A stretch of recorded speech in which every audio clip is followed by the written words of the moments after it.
तो देखिए, पत्र लेखन के क्रम में हमारा आज का पत्र है निविदा। निविदा एक कार्यालयी पत्र है और इसको एक प्रारूप के रूप में देखा जाता है।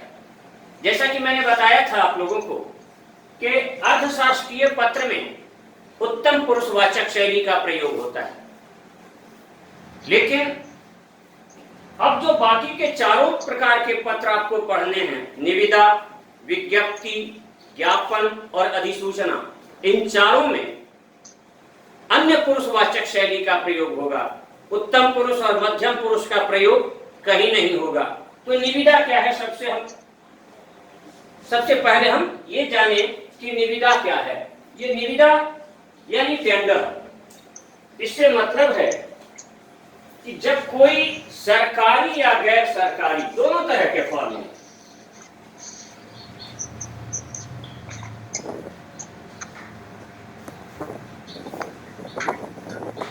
सरकारी या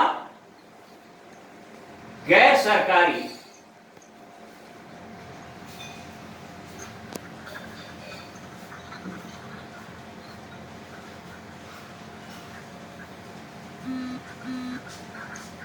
संस्थान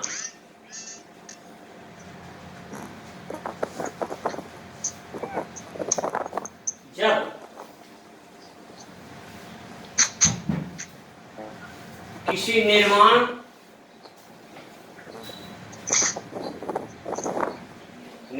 कार्य या आपूर्ति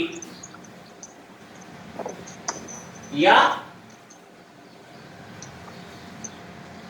नीलामी के लिए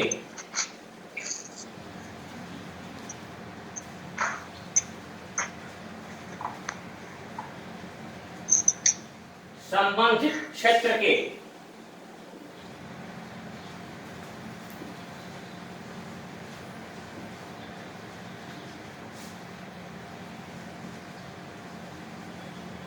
सक्षम व्यक्तियों या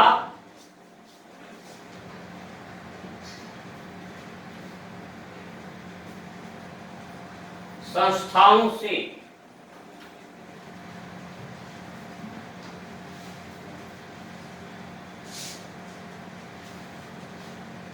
समाचार पत्र आदि के माध्यम से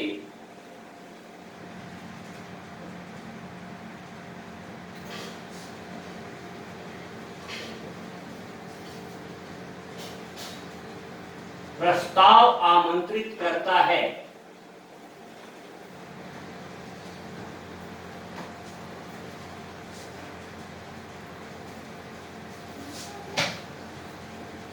तो उसे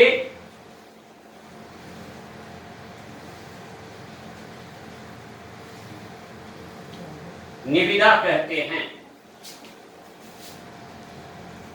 या इसको निविदा सूचना भी बोलते हैं, टेंडर या टेंडर नोटिस। तो ये है निविदा। तो देखा आपने कि निविदा क्या है, सरकारी या गैर सरकारी संस्थान जब किसी निर्माण कार्य, जैसे सड़क बनाना हो, पुल बनाना हो, बिल्डिंग बनाना हो, कुछ भी हो,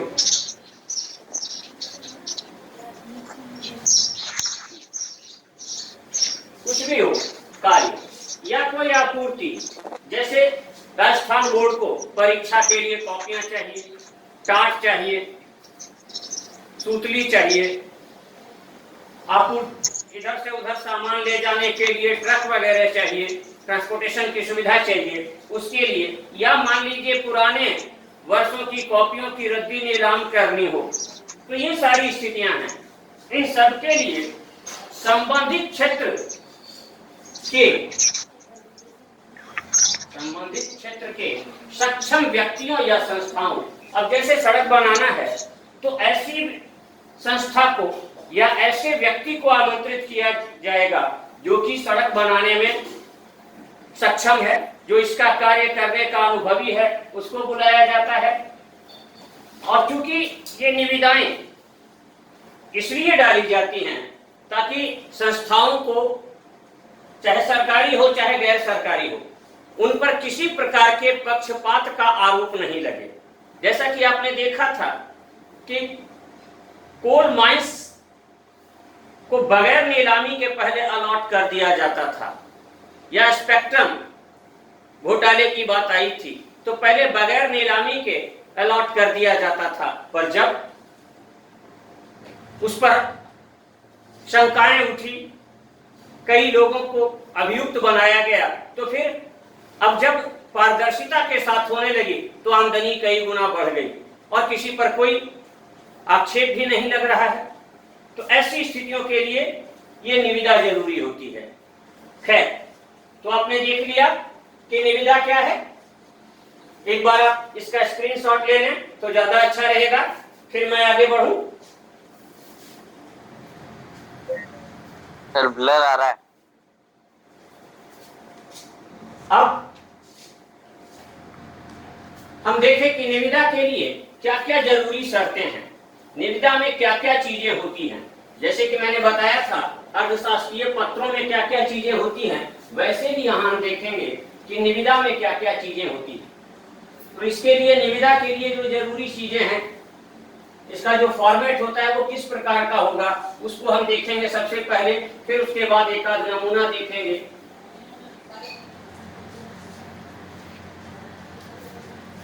सबसे पहले निविदा में मैंने बताया कि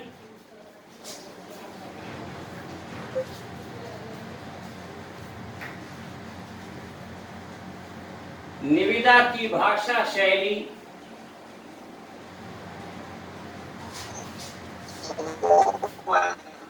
हमेशा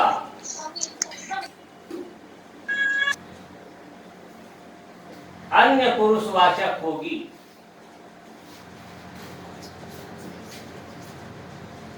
ये सबसे पहली शर्त है निविदा की।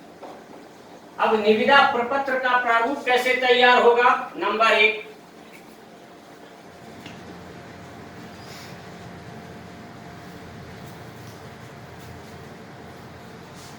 संबंधित संस्थान का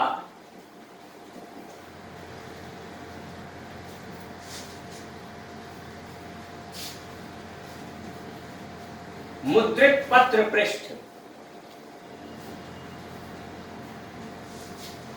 यानी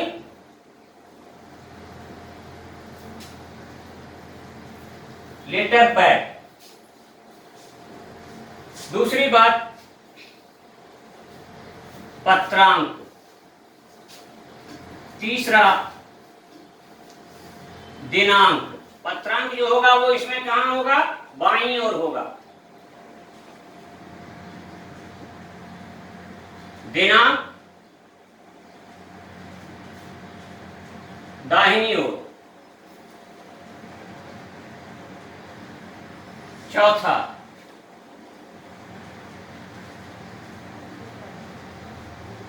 निविदा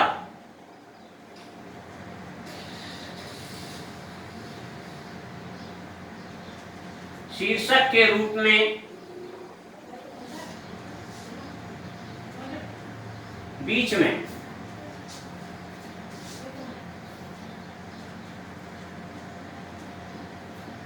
हो सके तो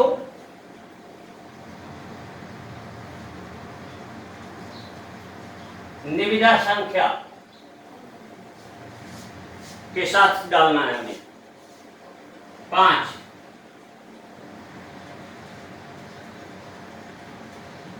निविदा के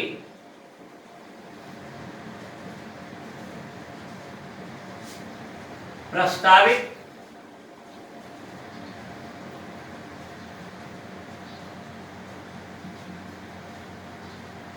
कार्य आदि का विवरण।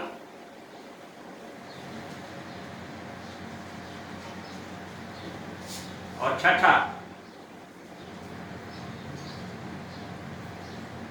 नियम व शर्तें। और सातवां, लास्ट में, जारीकर्ता का हस्ताक्षर व पदनाम। इतनी चीजें निविदा में होनी आवश्यक है। तो एक बार ये भी देख लीजिए आप लोग, इसका स्क्रीनशॉट ले लीजिए, फिर हम इसके बाद आगे बढ़े। यहां तक में कोई समस्या किसी को?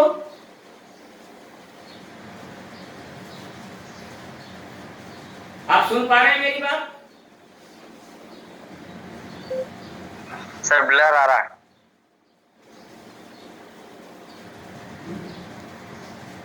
ब्लर आ रहा है? अब क्लियर हुआ? Yes sir. ठीक है, तो इसका स्क्रीनशॉट ले लीजिए, फिर हम आगे बढ़ें।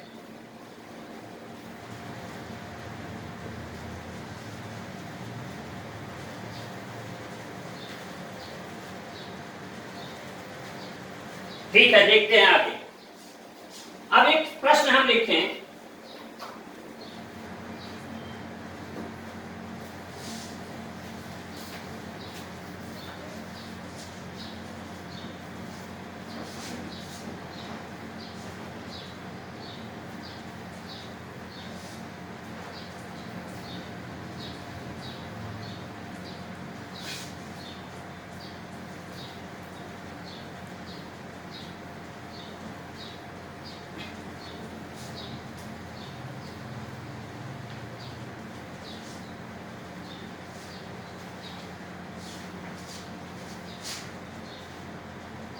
प्रश्न है,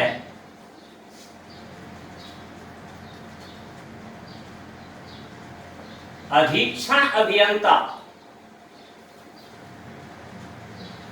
अधीक्षण अभियंता कहते हैं सुपरिटेंडिंग इंजीनियर को। अधीक्षण अभियंता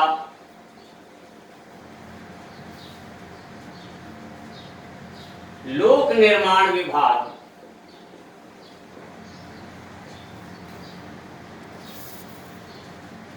जोधपुर की ओर से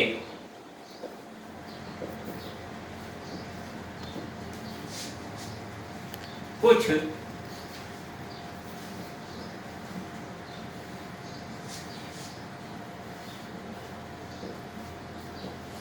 सड़क मार्गों की मरम्मत हेतु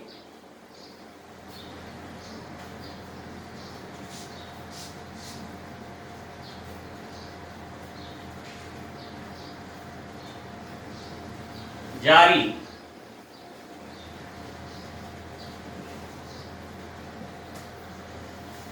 निविदा का प्रारूप तैयार कीजिए।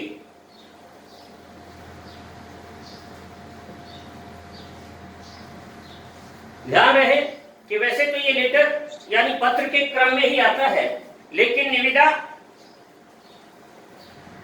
पत्र के साथ साथ प्रारूपण का कार्य है। ये एक प्रारूप है।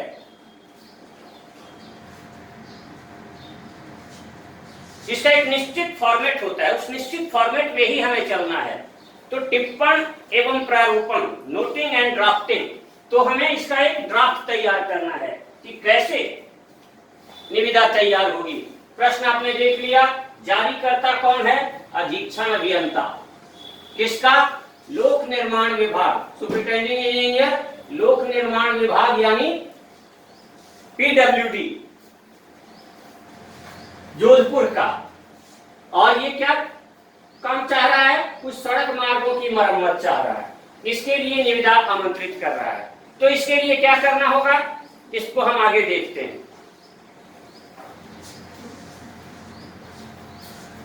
तो सबसे पहले जैसा कि मैंने बताया था कि निविदा प्रपत्र जो होगा उसमें सबसे पहले संबंधित संस्था का उस कार्यालय का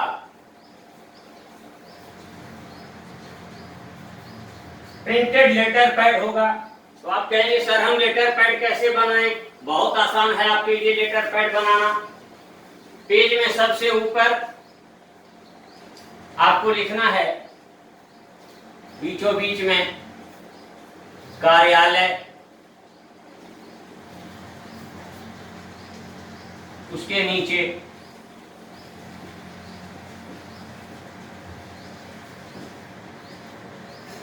अधीक्षण अभियंता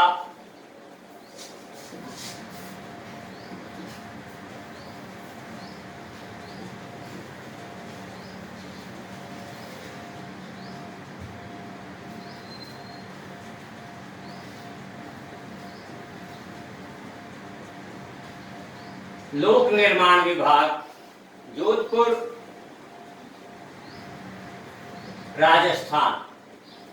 ये आपका लेटर पैड तैयार हो गया। अब इसको आप क्या करेंगे, इसके नीचे एक लाइन खींच देंगे, आपका हो गया लेटर पैड तैयार। अब जैसा कि मैंने बताया था कि इसके नीचे क्या होगा, पत्रांक होगा। पत्रांक यहां बाईं ओर होगा। पत्रांक में सबसे पहले आता है जिस संस्था से भी जारी हो रहा है पत्र, उसका शॉर्ट फॉर्म। जैसे लोक निर्माण विभाग, तो लो नी बी ऑब्लिक जोधपुर का है, तो जोधपुर का शॉर्ट फॉर्म जोध ऑब्लिक कैलेंडर ईयर। तो फाइनेंशियल कैलेंडर ईयर अभी क्या चल रहा है, 2020-21। कोई कल्पित लेटर नंबर आपको डाल देना है। जैसे आपका कोई फेवरेट नंबर हो, मान लीजिए किसी का 108 है, किसी का 786 है, किसी का कुछ है, जो है। मेरा कोई फेवरेट नंबर नहीं है, मैं यूं ही डाल रहा हूं 526। इसके ठीक इधर दिनांक। दिनांक मैंने कल ही बताया था आपको कि वही डेट होगा जिस डेट में हम परीक्षा दे रहे होंगे, वही डेट लगाना है हमें। जैसे आज हम बना रहे हैं 3 जुलाई को, तो 3/7/2020। अब मैंने बताया था इसके नीचे लिखना है हमें निविदा। चाहे तो हम लिख सकते हैं निविदा क्रमांक, खाली निविदा भी लिख के छोड़ सकते हैं, और नहीं तो निविदा क्रमांक 28। ये इससे हमेशा बहुत कम रहेगा, क्योंकि पत्र तो कई भेजे जाते हैं पर टेंडर तो कभी निकलता है। अब एक चीज यहां ध्यान देने की है, इसको हमेशा ध्यान रखिएगा। अगर कोई निविदा, अब थोड़ा सा कॉमन सेंस से काम लेना है आपको, कि अगर कोई निविदा 10 लाख से ऊपर की है, तो अगर वह राज्य सरकार के किसी संस्था द्वारा जारी हो रही है, तो वह भले ही जिसका नाम यहां आया हुआ है वो जारी करेगा, लेकिन वो जारी करेगा किसी और की तरफ से। जैसे भारत का राजदूत, या मान लीजिए द्वापर में आपने अभी महाभारत देखा था, कृष्ण गए थे पांडवों के राजदूत बनकर, तो वहां बोल भले कृष्ण रहे थे पर वे पांडवों की ओर से बोल रहे थे। तो यहां आपको ध्यान देना है कि भले ही अधीक्षण अभियंता इस निविदा को जारी कर रहा है, लेकिन चूंकि ये राज्य सरकार का संस्थान है, इसलिए इसको जारी करने वाला होगा, मुख्य रूप से ये जारी किसकी ओर से होगा, राज्यपाल की ओर से। और अगर केंद्र सरकार का कोई संस्थान है, तो उसके निविदा की लागत अगर 10 लाख से ऊपर है, तो उसका जारी करता होगा राष्ट्रपति, वो राष्ट्रपति की ओर से जारी होगा। तो हम यहां देखते हैं, ये चूंकि राज्य सरकार का है, इसलिए इसको इस तरह से लिखेंगे,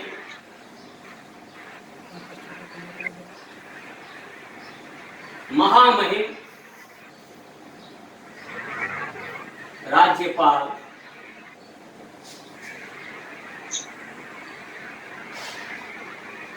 राजस्थान सरकार की ओर से मैंने बताया था कि इसकी शैली जो होगी वो हमेशा अन्य पुरुषवाचक होगी। तो अधीक्षण अभियंता के बदले भी हम क्या लिखेंगे, अधो हस्ताक्षरी कार्यालय।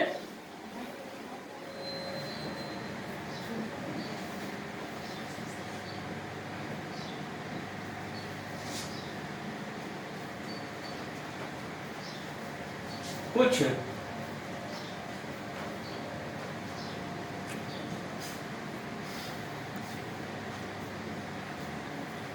सड़क मार्गों की मरम्मत हेतु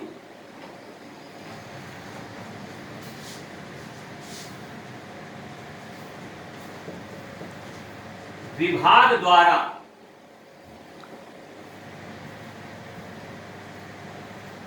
पंजीकृत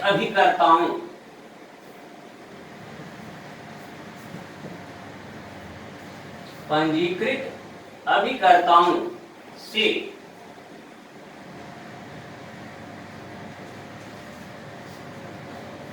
मुहरबंद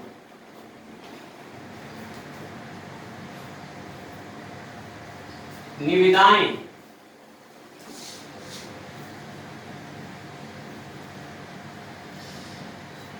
आमंत्रित करता है,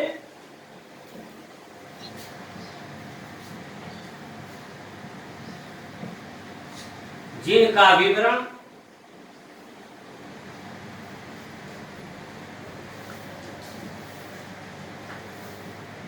निम्नानुसार है। ऊपर सबसे पहले, इसके बाद ये बातें लिखनी है, फिर आगे की बात हम आगे लिखेंगे। एक बार इसका स्क्रीनशॉट ले लीजिए।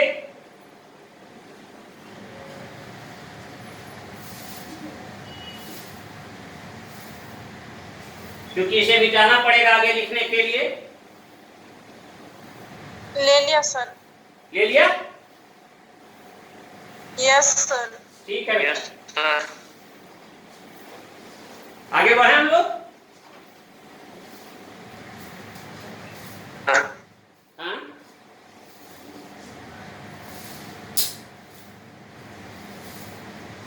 यस सर, ले लिया। ठीक है, यस सर।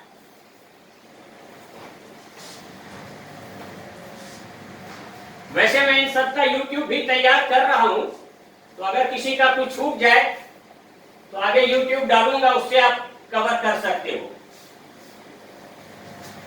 पर यहाँ हाथों हाथ समस्या समाधान होता चले तो अच्छा है।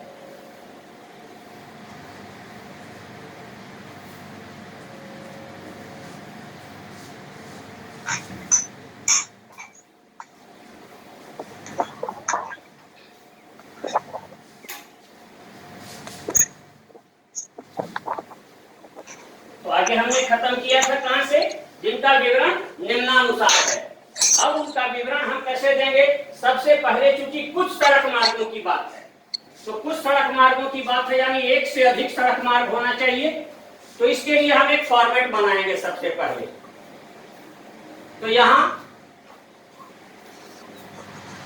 हम लिखेंगे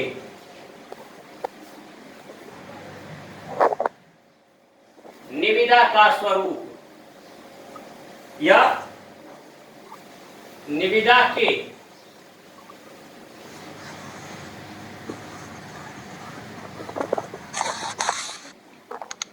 प्रस्तावित कार्य का स्वरूप। अब हम इसके नीचे टेबल टाइप बनाएंगे।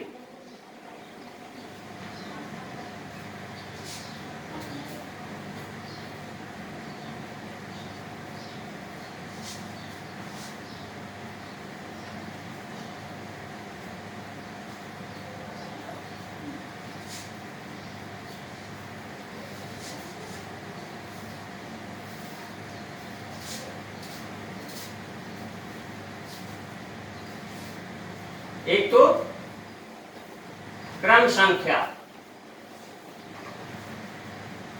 उसके बाद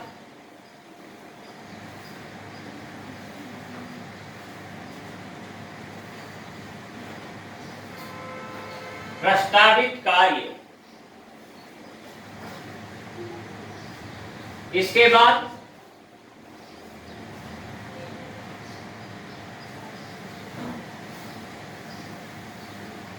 प्राक्कलित राशि, यानी अनुमानित खर्च जो होना है। इसके बाद धरोहर राशि, और इसके बाद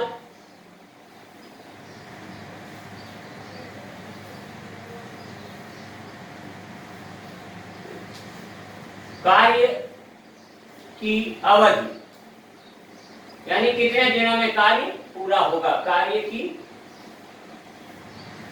अवधि। ये कॉलम हमें बनाना है।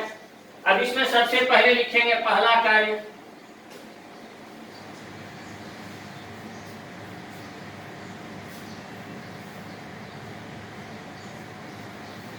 सारण नगर से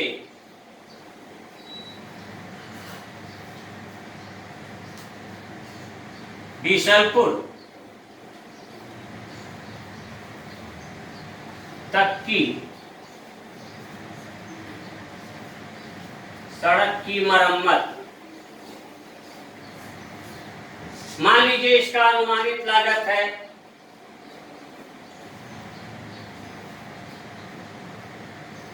2 करोड़ रुपए।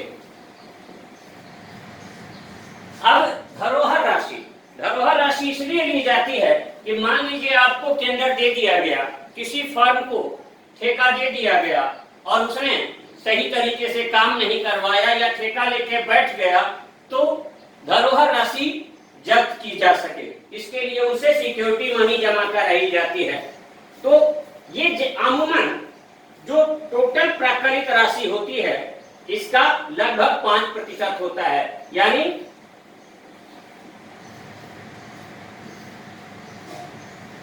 10 लाख रुपए। कार्य की अवधि 1.5 माह बहुत है इतने दूर की सड़क की मरम्मत के लिए। नंबर 2,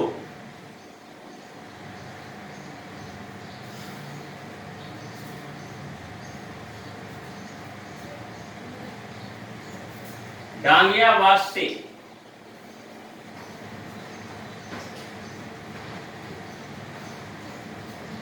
पीपार सिटी तक की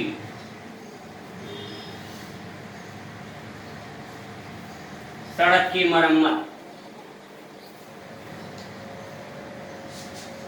इसकी लागत भी मान लीजिए हम रखते हैं 2 करोड़ रुपए।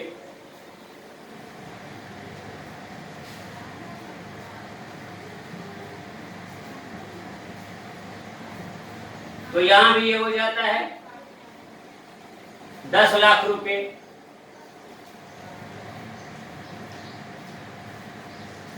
और इसकी अवधि भी मान लीजिए हमने दे दी 1.5 माह।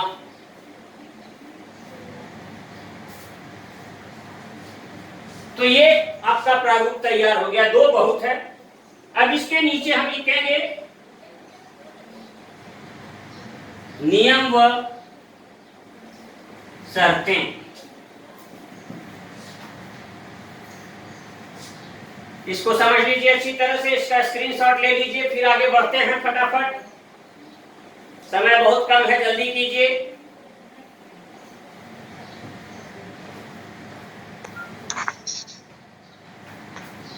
हो गया बेटा? Yes sir. ले लिया सर। हो गया? Yes sir. ले लिया सर। ठीक है बेटा।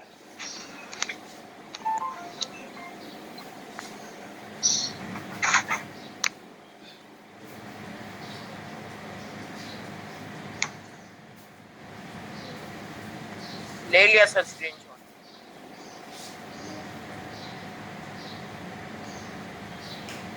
अब जहां हमने लिखा था नियम व शर्तें, उसके नीचे पॉइंट दे करके नंबर 1, नंबर 2 इस तरह से हम एक एक नियम, एक एक शर्त लिखते जाएंगे।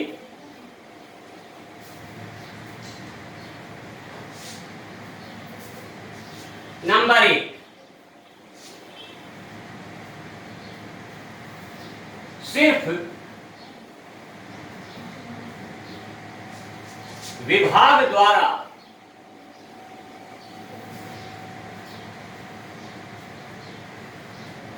पंजीकृत यानी रजिस्टर्ड अभिकर्ता यानी ठेकेदार ही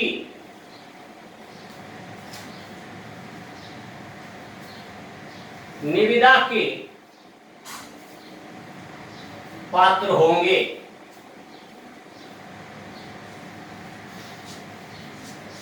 जो पीडब्ल्यूडी से रजिस्टर्ड है कॉन्ट्रैक्टर, वही इसके लिए एलिजिबल होगा और आउटसाइडर एलिजिबल नहीं होगा। नंबर 2,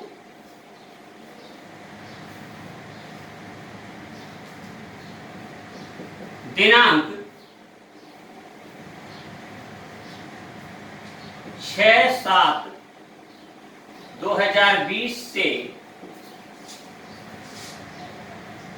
8/7/2020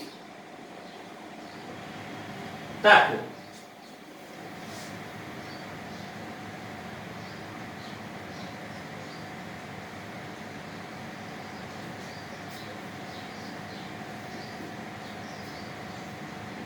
अधोहस्ताक्षरी कार्यालय, अधोहस्ताक्षरी कार्यालय, अधोहस्ताक्षरी जो नीचे साइन करेगा, नीचे साइन करेगा कौन? जो जारी कर रहा है, यानी अधीक्षण अभियंता। अधोहस्ताक्षरी कार्यालय में 500 रुपये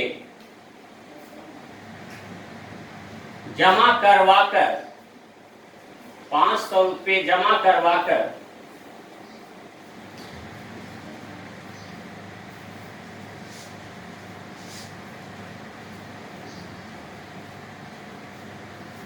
निविदा प्रपत्र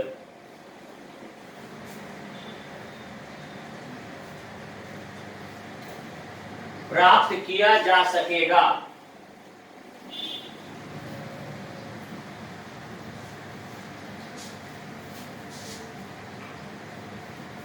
नंबर 3,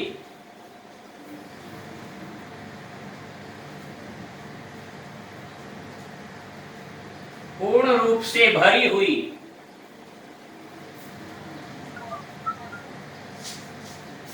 एवं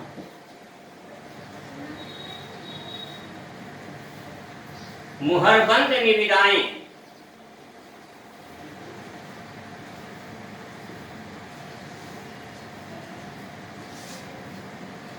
दिनांक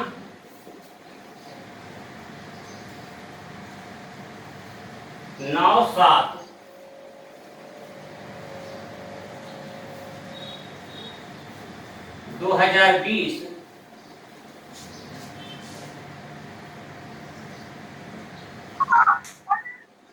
अपराह्न 3 बजे तक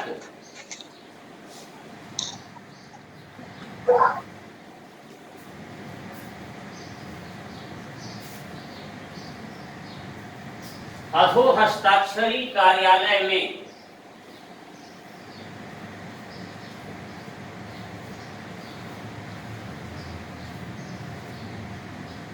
जमा कराए जा सकेंगे।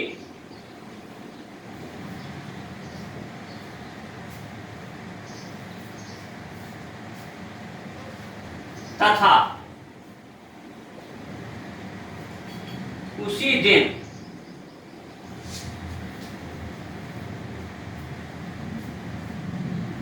अपराह्न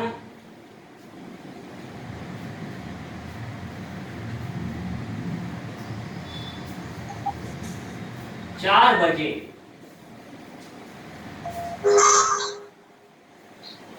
सभी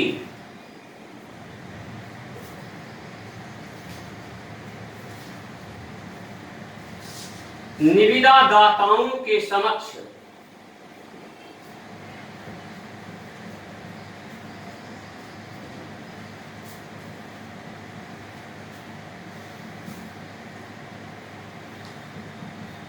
निविदाओं का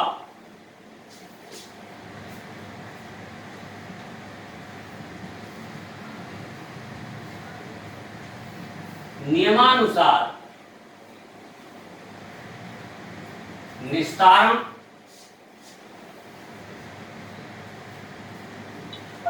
किया जाएगा।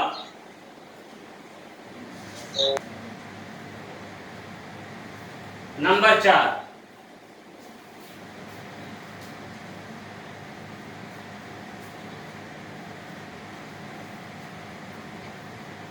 किसी प्रकार की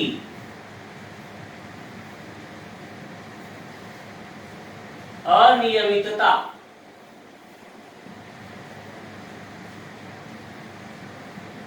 की स्थिति में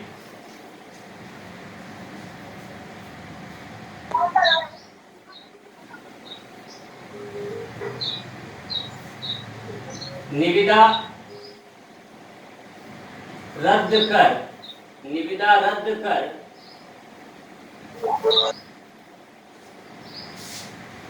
धरोहर राशि जब्त करने का अधिकार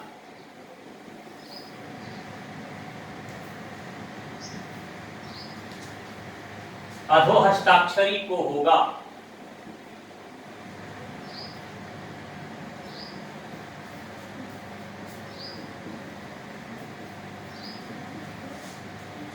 ये हो गया। अब हम नीचे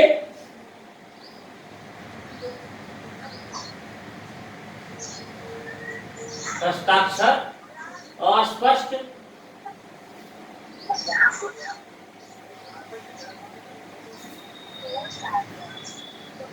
अधीक्षण अभियंता